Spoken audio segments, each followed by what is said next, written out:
আসুন চিন্তা করা যাক যে হাইড্রোজেন ব্রোমাইড কিভাবে এখানকার এই জিনিসটার সাথে বিক্রিয়া করতে পারে। আসুন এর নাম কি হতে পারে সেটা চিন্তা করি।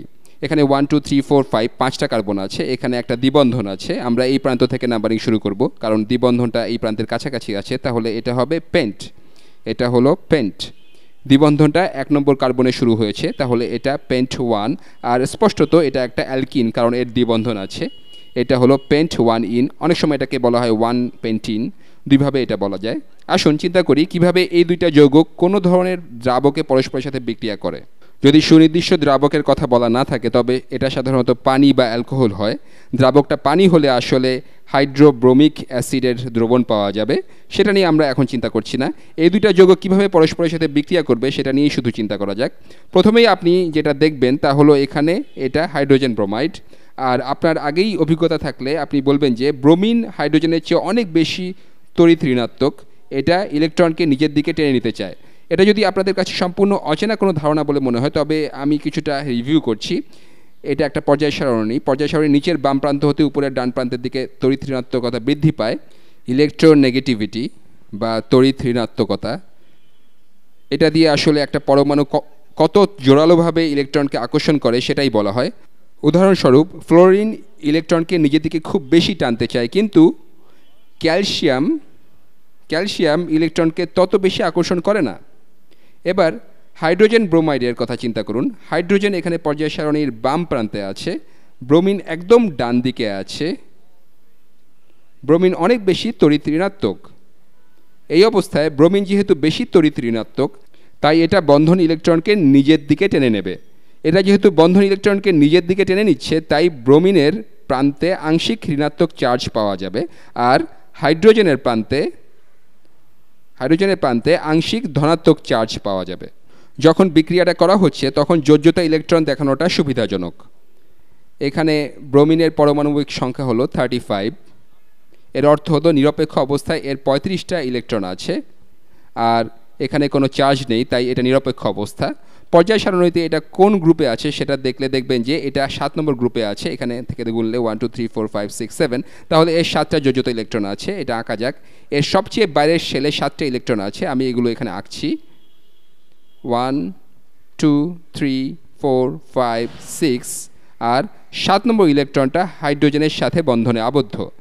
হাইড্রোজেনের একটা ইলেকট্রন এখানে আছে, তাহলে এই দুইটা পরস্পরের সাথে বন্ধনে যুক্ত হচ্ছে। আর এরা এমন আচরণ করে যেন মনে হয় যে এই দুইটা ইলেকট্রনই দুইটা পরমাণুর, সেজন্য এর শক্তি স্তর কম হয় বা এটা কিছুটা বেশি সুস্থিত হয়, সেজন্য এই বন্ধনটা গঠিত হয়। সে যাই হোক, এখানে কি ঘটতে পারে সেটা চিন্তা করা যাক। এই ব্রোমিন অনেক বেশি তড়িৎ ঋণাত্মক তাই সে এই ইলেকট্রনটা ছিনিয়ে নিতে চায়, সে হাইড্রোজেনের এই সবুজ ইলেকট্রনটা নিয়ে নিতে চায়। আর সেটা হয়তো ঘটেও, সেরকমই ঘটতে পারে।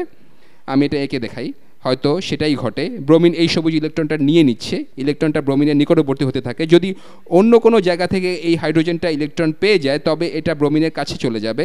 ব্রোমিন চায় এরকম কিছু ঘটুক কারণ এটা খুব তড়িৎ ঋণাত্মক। তাহলে এই হাইড্রোজেন যে ইলেকট্রনটা হারাতে বসেছে সেখানে বসানোর জন্য আরেকটা ইলেকট্রন সে কোথায় পেতে পারে? এখানে একটা দ্বিবন্ধন আছে, হয়তো এই দুইটা কার্বনের কোনো একটা ইলেকট্রন হারাবে। বিক্রিয়ার এই পর্যায়ে কোন কার্বন থেকে ইলেকট্রনটা বের হয়ে আসার সম্ভাবনা বেশি সেটা নিয়ে আমরা পরবর্তী ভিডিওতে আরও কথা বলবো, কিন্তু সহজবোধ্যতার জন্য এখানে ধরে নেওয়া যাক যে এখানকার এই কার্বনটা একটা ইলেকট্রন ছেড়ে দেবে। এর যোজ্যতা ইলেকট্রন কয়টা একটু রিভিউ করছি। পর্যায় সারণীতে কার্বন এখানে আছে, সুস্থিত অবস্থায় এর 6টা প্রোটন আর 6টা ইলেকট্রন আছে। এর মধ্যে 2টা প্রথম শেলে থাকে, বাকি চারটা হলো এর যোজ্যতা ইলেকট্রন। আপনারা দেখতে পাচ্ছেন যে এটা 4 নম্বর গ্রুপ, 1 2 3 4। আমরা এখন এগুলো চিন্তা বাদ দিচ্ছি, আমরা এখানে এগুলো নিয়ে কাজ করব না, তাই এখন এগুলো নিয়ে চিন্তা করছি না। এর 4টা যোজ্যতা ইলেকট্রন আছে। বেশিরভাগ ক্ষেত্রেই আপনি গ্রুপ নম্বর এভাবে গণনা করবেন, আপনাকে এখন মাঝখানের ধাতু আর অন্যান্য কিছু নিয়ে চিন্তা করতে হবে না। এর 4টা যোজ্যতা ইলেকট্রন আমি এখানে দেখাই, 1 2 3 4, 4টা যোজ্যতা ইলেকট্রন। এর 1 নম্বর শেলে 2টা সহ মোট 6টা ইলেকট্রন আছে, কিন্তু আমরা শুধু বাইরের 4টা আঁকলাম। তাহলে আমরা বলছি যে এই সবুজ ইলেকট্রনটা ব্রোমিনের কাছে যেতে পারবে যখন হাইড্রোজেনটা এখানকার এই কার্বন থেকে একটা ইলেকট্রন নিতে পারবে। সেটা আঁকা যাক। এখানকার এই ইলেকট্রনটা হাইড্রোজেনের কাছে যাবে, আর এই ইলেকট্রনটা হাইড্রোজেনের কাছে যাওয়ার সাথে সাথেই সে এই ইলেকট্রনটাকে ব্রোমিনের কাছে যেতে দেবে। আর এটা ঘটার সময় অবশ্যই এরা এত দূরে থাকবে না, এটা ঘটার জন্য একটা নির্দিষ্ট দিক হতে একটা নির্দিষ্ট শক্তিতে এদের মধ্যে কোনো ধরনের সংঘর্ষ ঘটতে হবে। হয়তো এই হাইড্রোজেনটা এখানকার এই অংশটার খুব কাছাকাছি যেই সময় আসছে ঠিক তখনই এই ইলেকট্রনটাকে ব্রোমিন নিজের দিকে টেনে নিচ্ছে, ফলে এখানে আংশিক পজিটিভ চার্জ উৎপন্ন হচ্ছে যেটার দিকে এই ইলেকট্রন আকৃষ্ট হচ্ছে, আর এই ইলেকট্রনটা তখন ব্রোমিনের কাছে চলে যাচ্ছে। এটা সবসময় ঘটবে না, কিন্তু এটাই হলো এই বিক্রিয়ার কৌশল। এই পুরো ধাপটাই একই সাথে ঘটবে।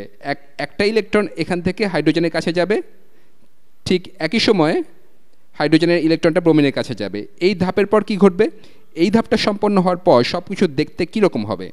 এখানে ব্রোমিনটা একটা ইলেকট্রন লাভ করেছে, তাহলে এটা এবার একটা ব্রোমাইড আয়নে পরিণত হবে। আমি সেটা এভাবে আঁকছি। এটাতে এর 7টা যোজ্যতা ইলেকট্রন ছিল, 1 2 3 4 5 6 7। আর এইমাত্র সে হাইড্রোজেনের কাছ থেকে একটা ইলেকট্রন নিয়ে নিয়েছে। এটা হাইড্রোজেনের কাছ থেকে একটা ইলেকট্রন সরিয়ে ফেলতে পেরেছে, এই ইলেকট্রনটা সরিয়ে ফেলতে পেরেছে। এখন এটা যেটা পেন্ট 1 ইন বা 1 পেন্টিন ছিল সেটা এবার দেখতে কেমন হবে সেটা আঁকা যাক। এখানে একটা কার্বন থাকছে, এর সাথে একটা হাইড্রোজেন, আরেকটা হাইড্রোজেন, এরপর থাকছে একটা কার্বন, এরপর হাইড্রোজেন, এরপর এখানে থাকছে বাকি চেইনটা, এখানে বাকি চেইনটা থাকছে, কিন্তু এখানে এই দ্বিবন্ধনটা ভেঙে গেছে। এই কার্বনটা ইলেকট্রন হারিয়েছে যেটা হাইড্রোজেনের কাছে চলে গেছে, তাহলে এখানকার এই বন্ধনটা এবার এই কার্বন আর এই হাইড্রোজেনের মধ্যে গঠিত হবে। এই বন্ধনটা আঁকা যাক। আচ্ছা, আমি এর হারানো ইলেকট্রনটা দেখাই যেটা এখন হাইড্রোজেনের সাথে থাকবে, সেই ইলেকট্রনটা এখানে আঁকি। এবার এখানে আসবে কমলা রঙের হাইড্রোজেনটা, আমি একই রং দিয়ে করছি যাতে বোঝা যায় যে এটা কোথা থেকে আসছে। আর এবার এই বন্ধনটা হবে হাইড্রোজেনের সাথে। এবার এই কার্বনটার শুধু 3টা যোজ্যতা ইলেকট্রন থাকছে, 1 2 3। এর প্রথম শেলে 2টা ইলেকট্রন আছে, তাহলে এর মোট 5টা ইলেকট্রন আছে, কিন্তু এর প্রোটন আছে 6টা, তাহলে এটার পজিটিভ চার্জ থাকবে।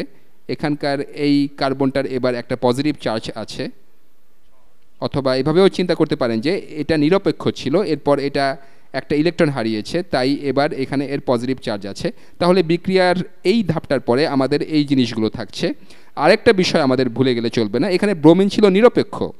এটা যখন নিরপেক্ষ ছিল তখন এর 7টা যোজ্যতা ইলেকট্রন ছিল, কিন্তু এখন এর 8টা ইলেকট্রন আছে, তাই এবার এর নেগেটিভ চার্জ থাকবে, এর একটা নেগেটিভ চার্জ থাকবে। এর একটা নেগেটিভ চার্জ থাকার কারণ হলো এটা একটা ইলেকট্রন পেয়েছে, আর সাধারণভাবে এখানে মোট চার্জ 0 ছিল, এবারও মোট চার্জ 0 হবে। এখানে একটা নেগেটিভ আছে, একটা পজিটিভ আছে, এরা নিষ্ক্রিয় হয়ে যাবে, তাই মোট চার্জ এবারও 0 হবে।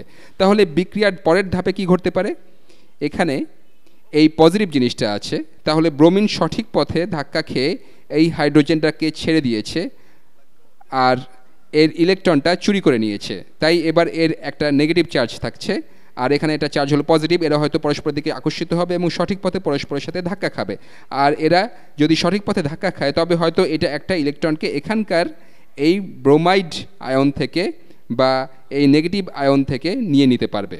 আপনি এখানে বলতে পারেন যে ব্রোমিন কি কার্বনের চেয়ে বেশি তড়িৎঋণাত্মক নয়? হ্যাঁ, তা হতে পারে, কিন্তু এটার ইলেকট্রন বেশি আছে।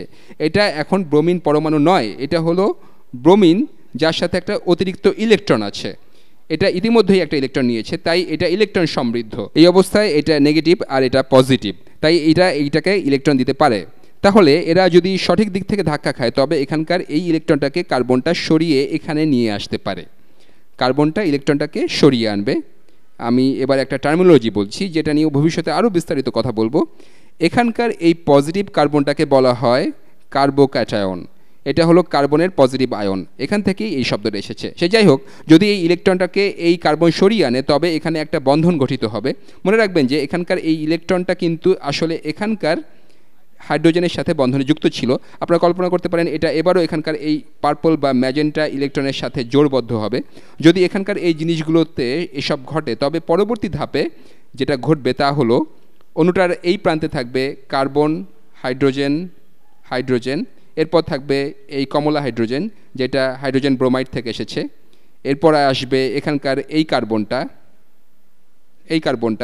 এর সাথে যুক্ত আছে হাইড্রোজেন, আর এখানে থাকছে বাকি চেইনটা CH2 CH2 CH3। আর এবার যেহেতু এটা একটা ইলেকট্রন নিয়ে নিচ্ছে তাই ব্রোমিনের সাথে এর বন্ধন গঠিত হবে। এটা আঁকা যাক। এই কার্বনটা এই ইলেকট্রনটা চুরি করবে, এখানে বন্ধন গঠিত হবে, এটা এই ইলেকট্রনটা চুরি করছে, সেই ইলেকট্রনটা এখন কার্বনের সাথে থাকবে। আমি এটা বন্ধনের এক প্রান্তে আঁকছি, বন্ধনের অন্য প্রান্তে এই ম্যাজেন্টা ইলেকট্রনটা আসবে যেটা ব্রোমিনের। তাহলে ব্রোমিন একটা ইলেকট্রন হারিয়ে আবার নিরপেক্ষ হয়ে যাবে। এবারও এর 1 2 3 4 5 6 7 সাতটা যোজ্যতা ইলেকট্রন থাকবে। কার্বন এবার নিরপেক্ষ, কারণ এটা একটা ইলেকট্রন পেয়েছে। এবার এর 1 2 3 4 চারটে ইলেকট্রন আছে, তাহলে সবাই আবারও খুশি। তাহলে এই ভিডিওতে আমরা একটা বিক্রিয়া কৌশল পেলাম। ভবিষ্যতে আমরা এটা ঘটার সম্ভাবনা কীরকম বা এটা কত দ্রুত ঘটতে পারে সেটা নিয়ে কথা বলবো। আমরা হাইড্রোজেন ব্রোমাইড আর 1 পেন্টিন বা পেন্ট 1 ইন নিয়ে শুরু করে এই জিনিসটা পেলাম।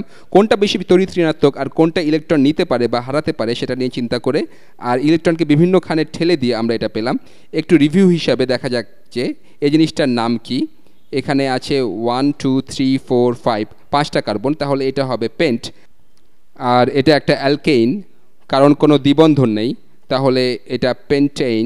এর সাথে একটা গ্রুপ যুক্ত আছে, তাহলে এই গ্রুপের কাছের প্রান্ত হতে নাম্বারিং করতে হবে 1 2, এটা হলো 2 ব্রোমোপেন্টেইন। তাহলে আমরা একটা বিক্রিয়া কৌশল বের করতে পারলাম যেখানে হাইড্রোজেন ব্রোমাইড আর 1 পেন্টিনের বিক্রিয়ায় 2 ব্রোমোপেন্টেন উৎপন্ন হচ্ছে।